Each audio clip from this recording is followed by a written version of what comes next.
Hello, people of the internet. Right, got another project that I'm on the go.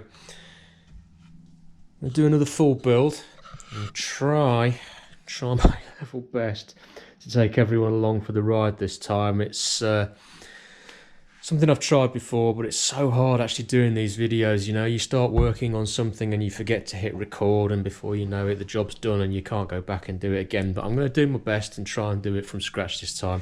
So I'm doing another bass guitar. It's going to be similar in specification to one that I've done before. I'll throw a little picture up in the corner somewhere. So it's going to be through neck construction. The centre core is going to be composed of Wenge with a maple core. I've already got the pieces cut to size here. I did this yesterday. I didn't take any video of that. I mean, I was just throwing wood through a table saw. It's not very exciting. Wenge fretboard, which I've already cut here, and the body is going to be composed of sapele, and I've got some nice sapele here. It's got some nice figure to it, and I also have some fumed ash. Now this is ash that apparently has been pressure treated,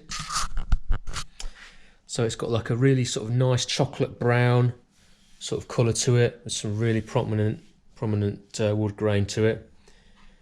And hopefully once it's all put together, it should produce some really nice contrasting colours and grain patterns. I'll be finishing in shellac French polish just because I just like it. I just really like it. It's so easy to apply, and it's I'm a big fan of natural wood finishes. I've tried doing spray finishes and I'm not really equipped for it. I don't have a spray booth or anything like that, and it just takes a long time. So I love natural finishes. Oil and shellac is my thing. Anyway, this is the materials I'm going to be working with. So what I've got lined up for today is just prepping these pieces of wood. I mean, I've already got these rough cut, but they're going to need some edge jointing, so I'll be running those through the edge jointer just to get rid of the saw marks, get everything nice and smooth. Hopefully I'll get those glued up. These all need surface flattening because the boards aren't particularly flat. I've got enough wood here for 2 whole builds, but I'm only doing 1 at the moment because that's all I can afford hardware wise. So I should be running it through the old router milling machine, getting these nice and flat hopefully. And we'll see how we get on today. Little Sunday sawdust session. Also over here, a little one I prepared earlier. This is just some Wenge offcuts, and I thought I'd just have a go at just gluing them together and seeing if I can actually make a single laminatable piece out of it. It's very, very, very rough cut. This is how it came from the mill. So that's going to need a lot of preparation. But yeah, I glued this up last night. So I will declamp this. I will get the edge jointer set up as I need it, and then we'll get on and get some sawdust made.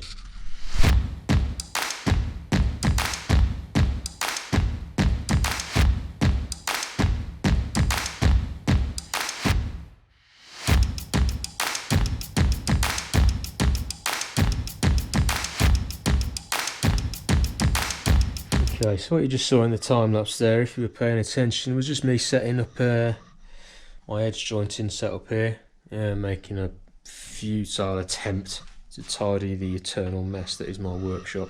I've pretty much given up on that. I don't think tidiness is for me.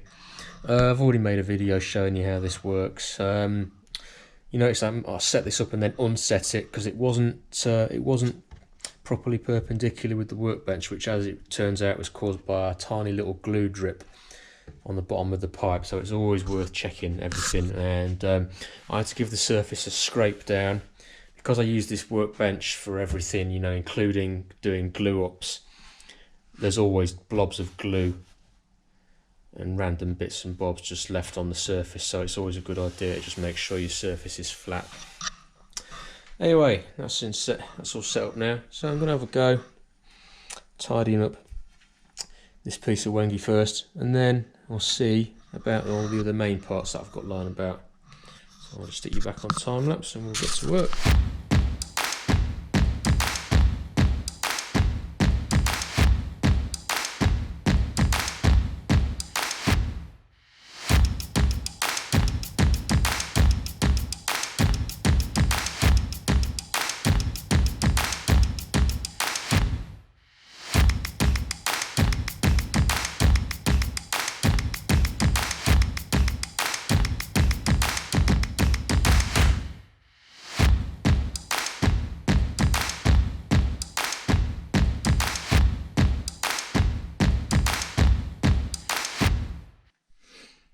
Alright, so that's got this all flattened down. It's actually worked out quite well, reasonably even thickness on it. So let's have a look on your calipers. So about 1631 down that end, 1658 in the middle, 1664, very close, yeah, fractions of a millimetre difference, so that's worked out quite well. So I don't really have a particular use for this piece of wood at the moment, but I'm sure I will use it for something. It'll make, you know, I can use it for a central laminate. I mean, I'm still debating whether or not to rip down this maple centre core into two thinner sections and having a bit of Wengi in between. I'm not sure, I haven't decided. I mean, multiple laminate necks just look fucking amazing, I think. They just look cool as anything. So, I might do that. I might not.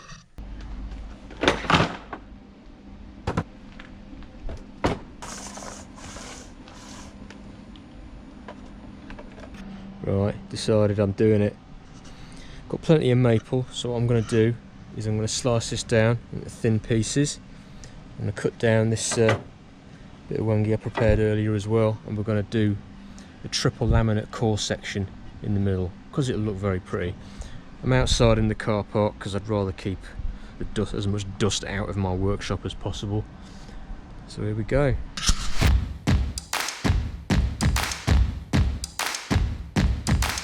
That's all a bit sliced up. And that is going to look very nice indeed, I think. Okay, so just need to run these through the jointer, get all those saw marks out, then we should be ready to glue up.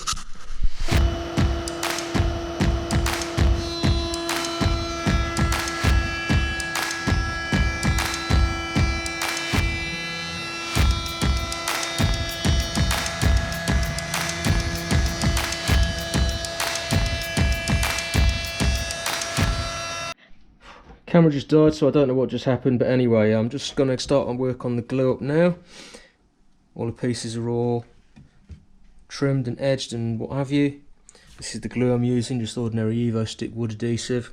I don't use Titebond because it's a pain in the arse to get hold of, and this stuff is absolutely perfectly fine, to be perfectly honest with you. People have been making guitars using modified PVA for years. Not really a thing. So I'm just going to get that everything glued up and clamped up.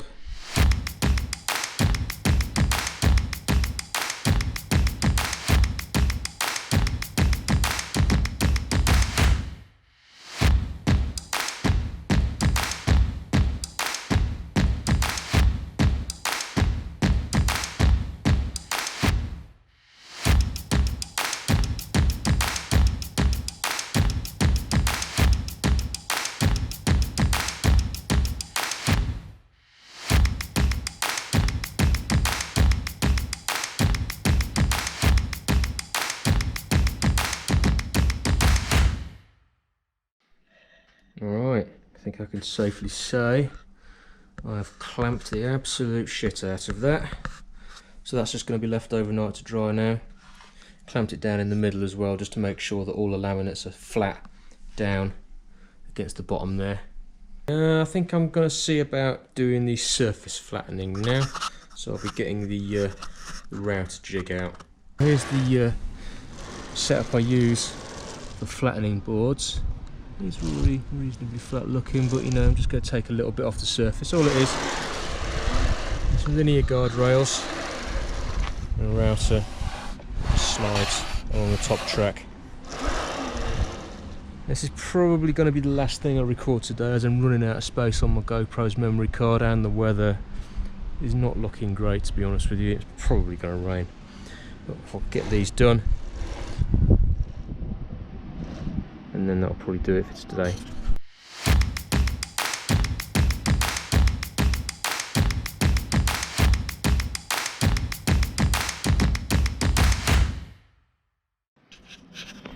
And there you go, that's all there is to that. Now, this is going to need a bit of a sanding, as ash is a very open grain wood, as you can see, but I'll get some scraper on there. I mean, this is all been laminated. What I did notice is I found a little void. That's pretty annoying. It doesn't go all the way through the board though, so might just use this inside, so this will all be half hidden inside the laminated sections. But yeah, going to close off there now. I'm just going to be repeating that process on the opposite side of the board and with the other pieces of wood that I have as well. So hopefully soon, in part 2, we'll start working on the templates and assembly. Hopefully I'll see you then.